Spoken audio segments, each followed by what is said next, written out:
Eric here from Farmatan to show you how to export an equipment report on the web. In the left-hand menu, click Equipment.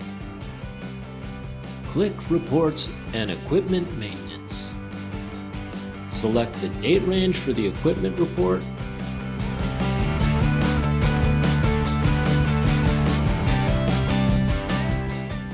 and click Export. Open up your spreadsheet to review.